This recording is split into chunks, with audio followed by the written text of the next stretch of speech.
This is an unfair and discriminatory decision against our athletes. Around the world, we can all see and know very well that there are many different conflicts going on. Welcome to Watch Mojo, and today we're counting down our picks for the concerns, conflicts, and controversies that have cast a long shadow over the 2024 Summer Olympics.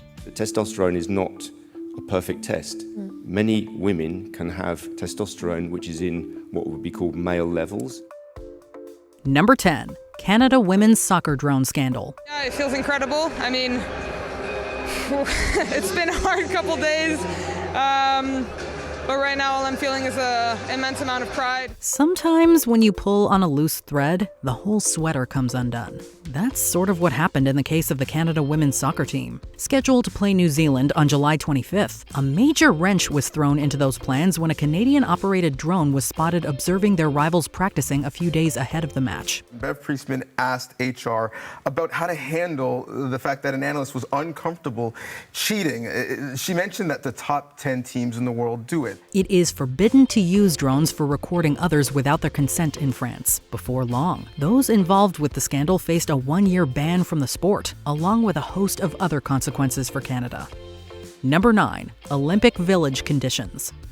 Even the Olympians themselves were not immune to the chaotic spirit that seemed to surround this iteration of the Summer Games. Although a futuristic water-based cooling system was proposed as an alternative to air conditioning, it quickly became clear that more intense measures would be required in what is reportedly the hottest games ever on record. Our short-term responsibility to give to high-performance athletes the best condition in order to perform. And that's the reason why we've offered them the opportunity to rent temporary AC. As the temperature rose, though, the organizing committee acquiesced to providing athletes with air conditioners for a price. This created a clash of classes, so to speak. Critics deemed the system unfair to participating countries who were unable to afford the extra cost.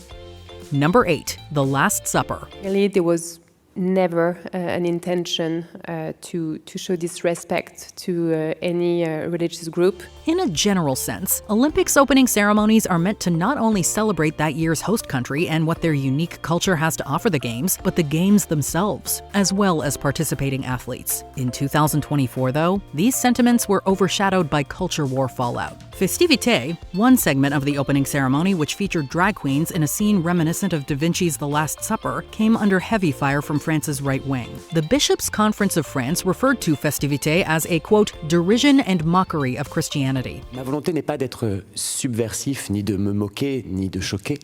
Ma volonté est simplement de dire que nous sommes ce grand nous. The Paris 2024 organizing committee defended the segment, and Barbara Butch, who appeared in the scene, is reported to have contacted French legal authorities in response to the online hate campaign. En France, on a le droit de s'aimer comme on veut, avec qui on veut. En France, on a le droit de croire ou de ne pas croire. En France, on a le droit, on a beaucoup de droits, voilà.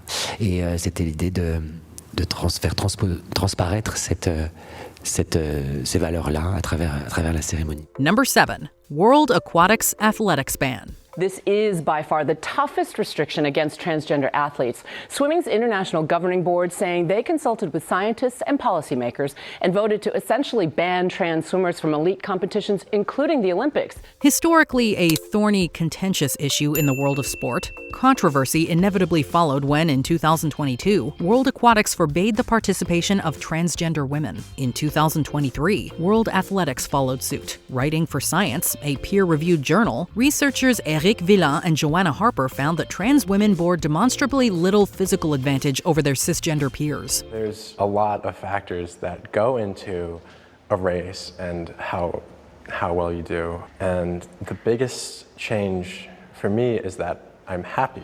In addition, they stated that the organizations had bowed to social pressure without taking science into account. Further criticism was directed towards wording which prohibited cisgender women with disorders of sex development from competing. In March 2024, World Athletics President Sebastian Coe declared that the ban was, quote, here to stay. Obviously, issues related to body size, airway size, hand size, foot size, perhaps bone density, and so forth. But I think the main thing is just the interactions of exercise training and skeletal muscle. Number 6. ChineseDoping Scandal. This controversy was a holdover from the 2020 Summer Games, wherein testing revealed that over 20 members of the Chinese swimming team were confirmed to have used performance-enhancing drugs. Despite this, the athletes did not face repercussions and even won medals that year. That wasn't the end of it. 11 of those that tested positive were once again selected to the Olympic team that year. This scandal developed into an ongoing feud between the World Anti-Doping Agency and its American counterpart, with each accusing the other of sinister cover-ups. Number 5. The participation of Steven van de Velde.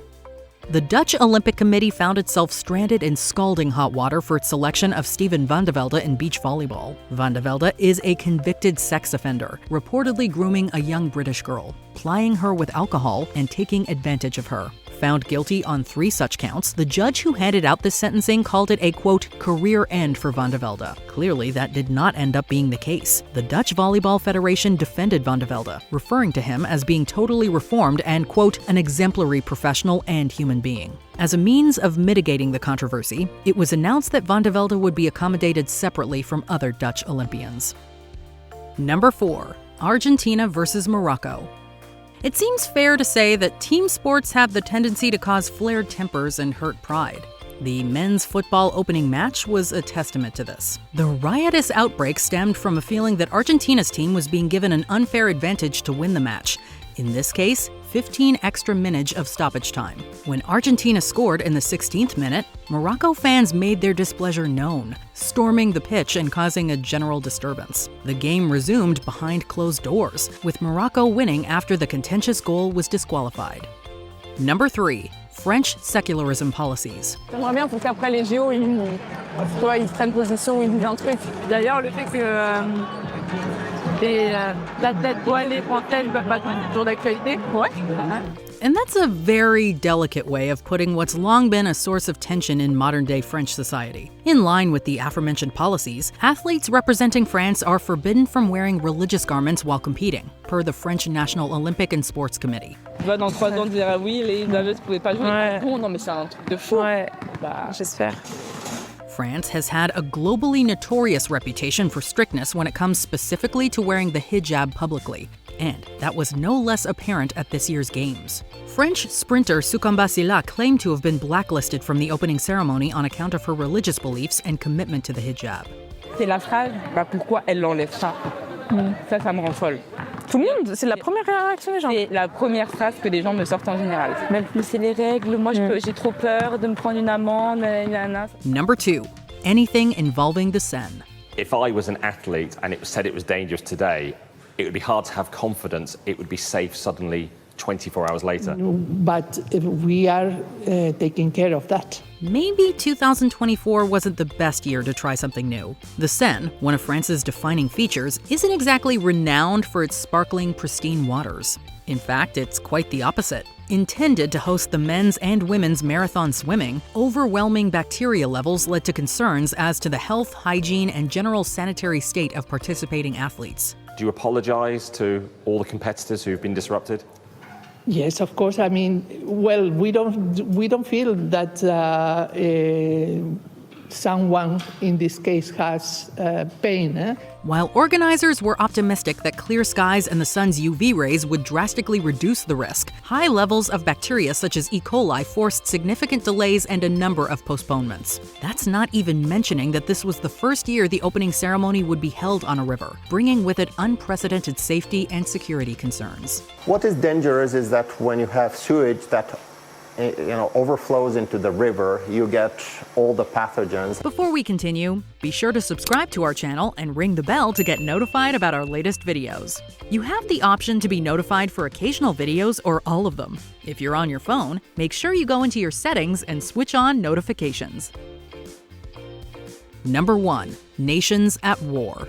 This is an unfair and discriminatory decision against our athletes. Around the world, we can all see and know very well that there are many different conflicts going on. The Olympics often act as a lightning rod for hot-button political issues. In 2024, it was immediately clear that the participation of Israel and Russia, 2 countries involved in devastating ongoing humanitarian conflicts, would be an inescapable topic. The International Olympic Committee has recognised the state of Palestine since 1995, and after more than 9 months of war in Gaza, it has sent one of the smallest teams to the Games in Paris. Pro-Palestinian protests were frequently noted at games involving Israeli teams, such as at the Israel versus Mali opening football match. Russian and Belarusian athletes are allowed to compete as individual neutral athletes, unassociated with a country, a move that has been described as controversial. Critics have chastised Russia's so-called special treatment by the IOC, despite its frequent violations of the Olympic truce. I was very bitter because I've been working towards the Olympics all my life. It's the highest award in my sport. I was climbing the mountain and was pushed down. Which 2024 Summer Olympics moment shocked you the most? Let us know in the comments. As Canadians, we're going to be made fun of that. Not only did you cheat, you politely asked for permission via email. Did you enjoy this video? Check out these other clips from WatchMojo, and be sure to subscribe and ring the bell to be notified about our latest videos.